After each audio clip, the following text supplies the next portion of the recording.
মা, তুমি আজ এত সকালে উঠে তৈরি হয়ে গেলে যে? এখনো তো ভালো করে রোদও ওঠেনি। আজ তো ভোটের দিন রে মা। এমন একটা দিনের জন্য আমরা কত অপেক্ষা করি। সকাল সকাল গিয়ে ভোটটা দিয়ে আসা ভালো, পরে ভিড় বাড়বে। তুইও তৈরি হয়ে নে। মা, আমার এখনো মনে হচ্ছে না যে ভোট দিতে যাওয়াটা এত জরুরি। আর তুমি তো বললে এবার নাকি জামায়াতে ইসলামীকে ভোট দেবে।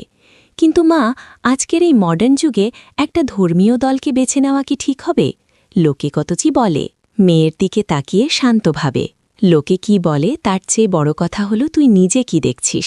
দেখ মা, আমরা বছরের পর বছর অনেককে সুযোগ দিয়েছি, কিন্তু সাধারণ মানুষের জীবনে কি শান্তি এসেছে? দুর্নীতি কি কমেছে? আমি অনেক ভেবে দেখলাম, আমাদের এমন একটা শক্তি দরকার যাদের মধ্যে আল্লাহর ভয় আছে। আল্লাহর ভয় থাকলেই কি দেশ ভালো চলবে? আধুনিক দেশ চালাতে তো প্ল্যানিং লাগে, ইকোনমি বুঝতে হয়।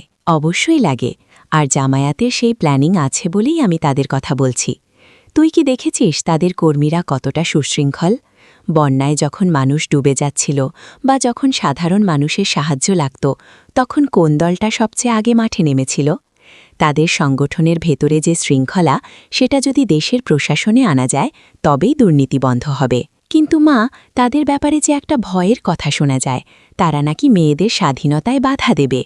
আমি তো চাই নিজের পায়ে দাঁড়াতে, বড় চাকরি করতে। তারা কি আমাদের ঘরে আটকে রাখবে? মুচকি হেসে। মারে, এটা তোদের প্রজন্মের একটা ভুল ধারণা।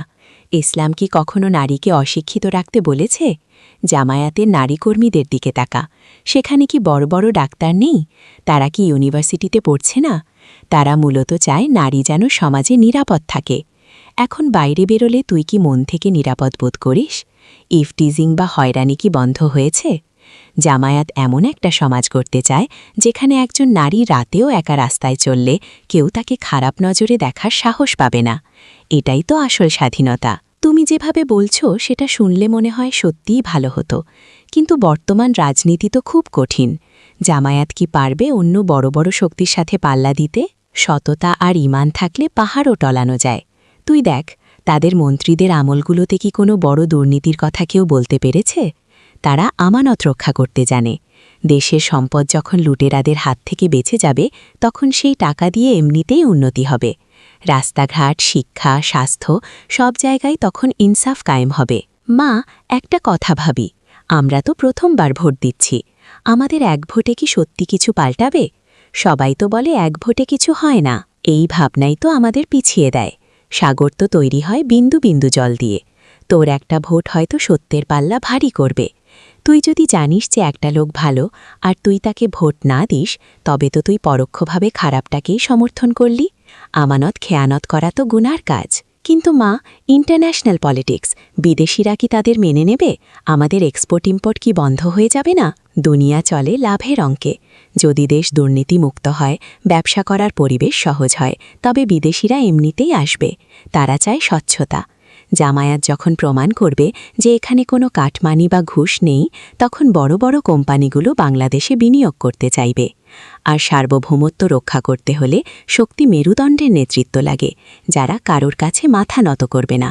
অনেকক্ষণ ধরে তোমার কথাগুলো শুনলাম।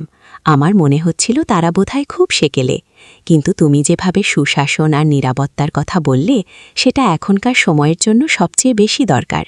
বিশেষ করে বেকারত্ব আর মাদকের যে সমস্যা, সেটা তো নৈতিকতা ছাড়া ঠিক হবে না।